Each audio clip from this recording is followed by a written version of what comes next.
എറണാകുളം പെരുമ്പാവൂർ ആശമന്നൂരിൽ സ്വകാര്യ വ്യക്തികളുടെ കിണറിലേക്ക് മാലിന്യം കലർന്ന ജലം ഉറവയായി എത്തുന്നു എന്ന് പരാതി. നിറം മാറിയ കിണർ വെള്ളം കുടിക്കുന്നതിനോ കുളിക്കുന്നതിനോ ഉപയോഗിക്കാൻ സാധിക്കാത്ത ദുരിതത്തിലാണ് കുടുംബങ്ങൾ.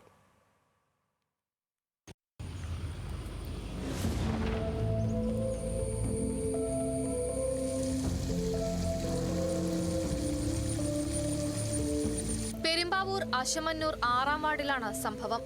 കാര്യപ്ര വീട്ടിൽ മേരി ഔസേപ്പിന്റെ വീട്ടുവളപ്പിലെ കിണറിലാണ് മാലിന്യം കലർന്ന ജലം ഉറവയായി എത്തുന്നത്. കിണറിനോട് ചേർന്നുള്ള തോട്ടിലൂടെ ഇപ്പോൾ ഒഴുകുന്നത് നിറം മാറിയതും ചീഞ്ഞു നാറിയതുമായ വെള്ളമാണ്. സമീപത്തെ വാർഡിൽ പ്രവർത്തിക്കുന്ന കമ്പനികളിൽ നിന്ന് പുറന്തള്ളുന്ന രാസമാലിന്യം കലർന്ന വെള്ളമാണോ ഇതെന്ന സംശയമാണ് ഇവർക്കുള്ളത്. സംഭവത്തിൽ പഞ്ചായത്ത് അധികൃതർക്കും പോലീസിലും വീട്ടുകാർ പരാതി നൽകിയിട്ടുണ്ട്. നിലവിൽ ഞങ്ങളുടെ 40 വർഷമായിട്ട് ഇവിടെ താമസിക്കുന്ന ഈ 40 വർഷത്തിനിടയ്ക്ക് ആദ്യമായിട്ടാണ് ഞങ്ങളുടെ വീട്ടിലേക്ക് ഇതുപോലെ വെള്ളം കയറുന്നത്. ഇന്നലെ പഞ്ചായത്തിൽ കൊണ്ട് പരാതി കൊടുത്തതാണ്. 3-4 ദിവസം മുന്നേ എൻ്റെ വീട്ടിലെ ഈ കിണറ്റിൽ ഇതുപോലെ മലിനജലം വന്നിട്ട് നമ്മൾ ഇന്നലെ പഞ്ചായത്തിൽ കൊണ്ട് പരാതി കൊടുത്തതാണ്.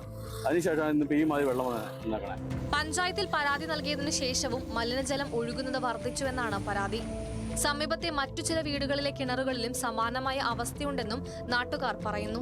100 മീറ്ററിലധികം ദൂരമുണ്ട് എൻ്റെ കിണറും ഇതുമായിട്ട്. എന്നിട്ട് വരെ വെള്ളം കലങ്ങി കിടക്കുക. ഇതിൽ ഈ ഒഴുകി വന്ന ഒരു കക്കൂസ് മാലിന്യം മുതൽ എല്ലാം ഉണ്ട്. ദുർഗന്ധ ഈ വെള്ളത്തിൻ്റെ അവസ്ഥ. ഞങ്ങളൊക്കെ നേരത്തെ അതിൽ കുളിച്ചുകൊണ്ടിരുന്ന ഈ കിണർ ഇത്ര അടുത്തുള്ളതായതുകൊണ്ട് ഇത്രയും കൂടുതൽ കലങ്ങിയേക്കും. ഞങ്ങളുടെയൊക്കെ ഇത്തിരി അകലമുള്ള കിണറാണ്. അതിൽ വെള്ളം കലങ്ങി കിടക്കുക. അസഹ്യമായ ദുർഗന്ധമാണ് ഈ ജലത്തിനുള്ളത്. മറ്റെന്തോ മാരകമായ മാലിന്യവും ഇതിലുണ്ടെന്ന് നാട്ടുകാർ സംശയിക്കുന്നുണ്ട്.